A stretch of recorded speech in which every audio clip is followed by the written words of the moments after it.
అందరికీ నమస్కారం. Prime time news స్వాగతం. నేను మీ జర్నలిస్ట్ వీరారెడ్డి. రాష్ట్ర వ్యాప్తంగా పంచాయతీలకు ప్రభుత్వం నిధులు మంజూరు చేసింది. ముఖ్యంగా మంత్రాలయం నియోజకవర్గం చూసుకున్నట్లయితే అందులో మాధవరం గ్రామానికి 40 లక్షల నిధులు శాంక్షన్ అయ్యింది.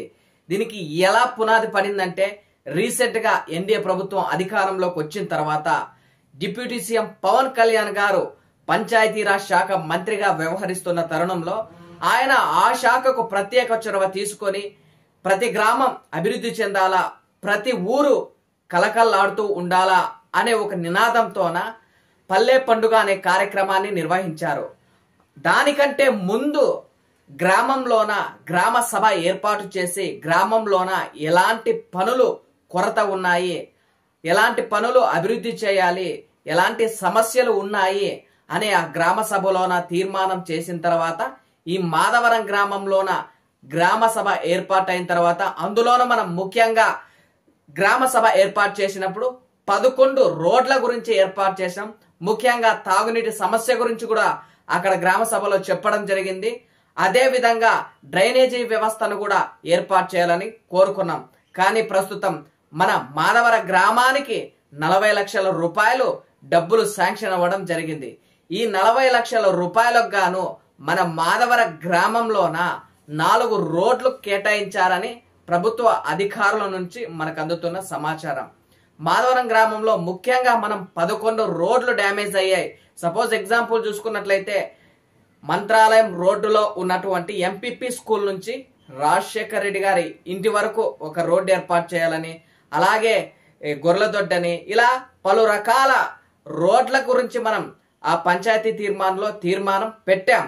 దానికి సంబంధించి 4 రోడ్లు ప్రస్తుతం భూమి పునాదులు కూడా చేశారు. ఎవరైతే మాజీ సర్పంచ్ ఉన్నారో రఘునాథ్ రెడ్డి గారు భూమి పూజ చేశారు. ఇక్కడ ప్రధానంగా మన గ్రామానికి గొర్రెలదొడ్డి ఏదైతే ఉందో ఆ ఏరియాకి రోడ్ అనేది సీసీ రోడ్ అనేది మంజూరైంది. అలాగే గుంటయ్యల ఏరియా వాళ్ళ ఏదైతే రోడ్డు ఉందో అక్కడికి కూడా డబ్బులు అనేది శాంక్షన్ అయ్యాయి. మూడోది వచ్చేసి గంగమ్మ గుడి ఆ లైన్ కూడా రోడ్డుకు శాంక్షన్ అయ్యింది. అలాగే ఇక్కడ ఎవరైతే కల్లుదేవకుంట కారంపూడి వాళ్ళు అంటారో వాళ్ళ ఏరియాలకు కూడా అక్కడ నివసిస్తున్న వాళ్ళకు కూడా రోడ్డు శాంక్షన్ అయ్యిందని అధికారులు మనకు చెప్తున్నారు. ముఖ్యంగా మనకు వచ్చేసి 40 లక్షల డబ్బులు శాంక్షన్ అయ్యాయి. ఈ 40 లక్షలతో ఈ 4 రోడ్లు నిర్మిస్తున్నామని వాళ్ళు చెప్తా ఉన్నారు.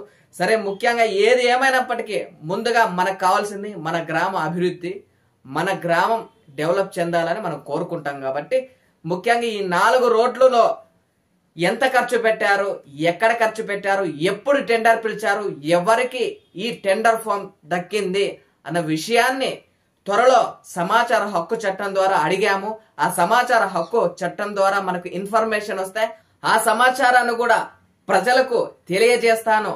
ఇలాగ మన గ్రామంలోన మన గ్రామ పంచాయతీకి ఎన్ని నిధులు మంజూరయ్యాయి అనే విషయాన్ని ఎవరు పట్టించుకోలేదు. ప్రైమ్ టైమ్ న్యూస్ ప్రత్యేక చొరవ తీసుకొని ఇప్పటి నుంచి ప్రభుత్వం నుంచి రిలీజ్ అయ్యే ప్రతి రూపాయి మనకి లెక్క చూపించాల్సిన బాధ్యత ఈ పంచాయతీ కార్యదర్శులకు ఉంది, అలాగే నాయకులకు ఉంది. కాబట్టి మన ఛానల్ ద్వారా ప్రభుత్వం నుంచి మన గ్రామానికి ఎన్ని నిధులు మంజూరయ్యాయి, ఎక్కడెక్కడ పెట్టారు, ఒకవేళ అభివృద్ధి పనులు జరుపుకోకుండా నిధులు పక్కదారి పట్టాయని వాటిపైన కూడా ప్రశ్నిస్తాం.